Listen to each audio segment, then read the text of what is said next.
Daily Dispatch, Day 66. The Peaks and Troughs of Anhedonia. Talk about travel sickness. I'm really starting to feel despondent now. 1 minute I think I might be getting somewhere, and then it feels like I'm further back than ever. Such is the nature of the biological gaslighting happening in my head right now. The AI scaffold doesn't make this bit easy, but it certainly makes it easier. By giving me the science, explaining why I feel like a hollowed out shell, and giving me a destination, a place to go when I hit rock bottom. One bit of good news is that it looks like our little experiment actually works, and we found it totally by accident. What we've discovered is that if you preload your system with high-fat salt fuel and wash it down with a litre of an electrolyte-based drink, in my case pizza and Lucozade Sport, last thing at night, there are practically no somatic symptoms in the morning.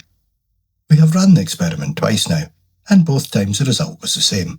No grogginess, no flu-like symptoms, and a steady mood. Sadly, nobody can eat pizza every night, but it's a massive piece of recovery gold. The conductivity protocol can now be found in the tools section of the website. At least that's something useful to come out of this phase of the journey. Other than that, there's not much to tell you. Up, down, backwards, forwards. The only reason I'm still reasonably optimistic is that thanks to my previous alcohol cessation, I know the dopamine is literally just around the corner. Actually, something just clicked as I sat here typing. Today is Friday. This would have been my trigger day for the double reward, alcohol and cannabis. It's strange that up until the last few weekends it hasn't really bothered me, but that's the whole point of the 8-week wall, and why it's claimed so many casualties in the past. It's the point where the old ghosts come back for one last haunt. Hopefully this project will go some way in letting other cessationists know what's coming, and offer a little hope in surviving this inhospitable terrain.